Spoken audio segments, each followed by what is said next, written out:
Shalom Bapak Ibu Saudara yang dikasihi Tuhan. Berjumpa kembali di podcast Mutiara hari ini yang setia menyapa dan menemani saudara di dalam doa dan renungan firman Tuhan. Renungan firman Tuhan akan mengangkat judul Pelayanan Kecil Tidak Pernah Sia-sia. Nas firman Tuhan terambil dari Matius pasal yang ke-25 ayat yang ke-21.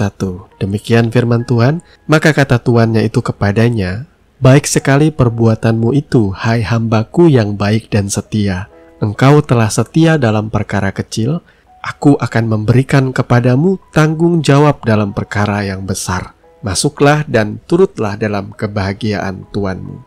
Amin. Dari nas firman yang sudah kita baca tadi, saya ingin saudara menggarisbawahi kata setia dalam perkara yang kecil. Kalau kita membaca keseluruhan nas firman Tuhan, kita akan mendapati sebuah konteks bahwa Tuhan memberikan talenta, Tuhan mempercayakan suatu modal kepada hamba-hambanya. Ada yang beroleh 5 talenta, ada yang beroleh 2 talenta, dan ada yang hanya memperoleh 1 talenta daripada Tuhan. Yang diberi 5 talenta bisa melipat gandakan dan menghasilkan keuntungan 5 talenta. Yang diberi 2 talenta pun bisa mengerjakan talenta itu sehingga menghasilkan 2 talenta yang lain. Sementara yang hanya memiliki 1 talenta, ia tidak mengerjakan apa yang dipercayakan kepadanya. Alih-alih ia mengusahakan talentanya, ia justru mengubur talentanya itu dan menyimpannya di dalam tanah. Pada akhirnya saudara mendapati dari nas pembacaan ini secara lengkap bahwa orang yang tidak mengerjakan talenta yang sudah dipercayakan, orang itu dimurkai oleh Tuhan. Dan Tuhan memberikan istilah yang tidak mengenakan bagi mereka yang tidak setia dalam perkara kecil. Campakkanlah hamba yang tidak berguna itu ke dalam kegelapan yang paling gelap. Di sanalah akan terdapat ratap dan kertak gigi. Dan nas pembacaan ini memiliki relevansi dengan beberapa ayat-ayat firman Tuhan yang lain. Contohnya ialah ketika Yesus marah saat ia mencari buah ara dan ia tidak menemukannya. Ia kemudian mengutuk pohon itu sehingga menjadi kering dan layu dan bahkan mati. Relevansi yang berikut ialah Yesus berkata, kalau kamu adalah murid-muridku, tandanya ialah kamu pasti berbuah. Dan berbuah yang banyak, berbuah yang baik bagi Tuhan. Karena kalau kamu tidak berbuah, kamu akan dipotong dan dilemparkan ke dalam api. Sehingga kita bisa mengambil sebuah kesimpulan begini. Tuhan mau setiap kita yang sudah diselamatkan menyadari bahwa setiap kita itu memiliki tanggung jawab. Tugas ilahi selama kita hidup di dunia ini, saudara memiliki tugas yang Tuhan percayakan, yang tentunya berguna bagi kerajaan sorga. Kalau saudara tidak menyadari apa tugas yang Tuhan percayakan ke dalam hidup saudara, maka hal yang pertama yang saudara harus lakukan ialah cobalah untuk beribadah kembali, membaca merenungkan kitab suci, supaya engkau boleh keluar dari cara hidupmu yang egois, yang hanya memikirkan dirimu sendiri. Saya percaya kita semua ini adalah hamba-hamba Tuhan. Orang yang tadinya menjadi hamba dosa, hamba kegelapan, hamba duniawi. Sekarang setelah saudara diselamatkan, saudara menjadi hamba Tuhan. Seorang hamba Tuhan tentunya ia harusnya melayani Tuhan dan mendatangkan keuntungan bagi tuannya. Tuhan kita ialah Raja di atas segala raja, Tuhan Yesus Kristus. Kita patut melayani Dia di dalam segenap kehidupan kita dan mendatangkan keuntungan bagi kerajaan Allah. Apa yang saudara punya? Saya percaya saudara memiliki bakat, talenta, kemampuan, semangat sekalipun, mau banyak maupun sedikit. Tuhan ingin memacu lewat renungan kali ini bahwa saudara harus mengambil bagian, bekerja, berkarya bagi kerajaan surga. Secara simpelnya begini, mari setiap hari kita hidup di dalam kasih.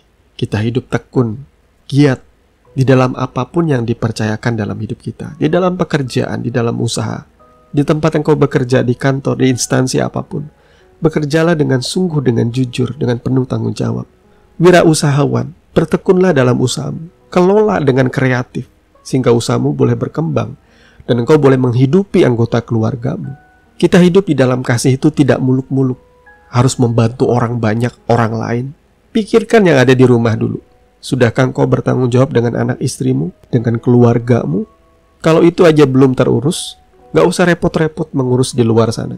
Kalau di dalam kapasitasmu, engkau hanya mampu menolong 1 orang, tidak lantas itu berarti kamu tidak lebih baik dari dia atau dari mereka yang bisa menorong 100 atau ribuan orang. Tidak usah minder dengan YouTuber-YouTuber kaya yang bisa bagi-bagi uang kemana-mana kepada orang miskin, sekalipun itu harus diikuti dengan rekaman kamera. Saudara bisa berbuat baik kepada siapapun, pertama-tama kepada orang di rumah dulu tentunya, supaya saudara dipandang orang yang bertanggung jawab. Terus terang, dunia itu selalu melihat bahwa yang terbaik itu harus selalu banyak. Yesus mengajari murid-muridnya ketika ia menunjukkan bahwa seorang janda miskin, ia cuma mampu memberikan 2 peser uang, sementara orang-orang kaya yang lain memberikan banyak. Tetapi Yesus berkata kepada murid-muridnya, sesungguhnya janda miskin ini memberikan yang terbaik. Ia bahkan memberikan seluruh nafkahnya. Lihatlah pandangan Tuhan. Pandangan Tuhan berbeda dengan pandangan kebanyakan orang. Sekalipun saudara hanya memiliki 1 talenta, sedikit sekali kemampuan, tetapi kalau saudara berkarya dengan kemampuan itu, dengan bakat, dengan talenta itu untuk kemuliaan nama Tuhan, maka kau bisa dikatakan sebagai hamba yang baik dan setia di hadapan Tuhan. Ketimbang banyak orang kaya yang diberikan lebih oleh Tuhan, tetapi mereka tidak mau berkarya bagi Tuhan. Mereka sibuk memikirkan kerajaannya di dunia ini. Mereka lupa dengan kerajaan Allah. Renungan ini akan saya tutup dengan sebuah kesaksian. Mungkin kedengarannya kesaksian ini sedikit bermegah, tetapi ini adalah sebuah fakta. Selama kurang lebih 8 tahun saya pernah melayani di lembaga pemasyarakatan atau di penjara kelas 2A di kota kami. Di situ saya melayani begitu banyak orang-orang yang terbuang, terhilang, orang-orang yang dipandang sebagai kriminal, sampah masyarakat. Tetapi Tuhan menghendaki untuk saya memberitakan kabar baik bagi mereka. Setelah 8 tahun berlalu, saya diharuskan untuk meninggalkan pelayanan di penjara dan ditugaskan oleh pimpinan gereja, pelayanan ke desa-desa, pelayanan misi, pelayanan penginjilan. Satu kali saya berada di sebuah desa dan ada seorang sahabat menelpon saya dan ia berkata ada 3 orang narapidana yang akhirnya bebas. Mereka mencari saya. Mereka berkata mereka mau sebelum mereka pulang ke kampung, mereka didoakan secara pribadi oleh saya karena mereka ingin sungguh-sungguh di dalam Tuhan. Pada waktu itu saya di desa yang cukup jauh. Saya bilang sama sahabat ini, kamu saja yang berdoa bagi mereka. Aku percaya Tuhan juga memberkati doa-doamu. Tidak sampai di situ. Beberapa tahun kemudian, ketika gereja kami mengalami kesulitan soal tempat ibadah, ada satu jemaat baru kami yang ternyata ia adalah mantan narapidana yang pernah kami layani. Melalui beliau, ia bisa meminta kepada pimpinannya supaya memperbolehkan kami beribadah di sebuah gereja yang bagus. Saudara lihat di sini, saya bahkan tidak pernah mengingat lagi apa yang saya lakukan, pelayanan yang sudah saya tabur. Tetapi di dalam pandangan mata Tuhan, semuanya itu tidak sia-sia. Maka apapun yang saudara kerjakan, ingatlah itu nggak sia-sia. Sekalipun saudara adalah guru sekolah minggu yang mengurus hanya beberapa orang anak, apa yang saudara ajarkan itu akan menyertai tumbuh kembangnya sampai ia menjadi dewasa. Jadi saudaraku yang dikasihi Tuhan, selama saudara hidup, ada tugas dan tanggung jawab yang Tuhan percayakan kepada setiap kita. Mari kita belajar berkata bersama-sama dengan Rasul Paulus, di mana di akhir hidupnya ia berkata, aku telah mengakhiri pertandingan yang baik, aku telah mencapai garis akhir, dan aku telah memelihara iman. Amin. Tuhan memberkati. Saudaraku yang dikasihi Tuhan, saudara sudah mendengarkan kebenaran firman yang kiranya boleh menjadi dasar dan kekuatan di dalam setiap kehidupan saudara. Sampai bertemu lagi di podcast Renungan Firman Mutiara hari ini yang berikutnya. Kasih karunia menyertai saudara sekalian.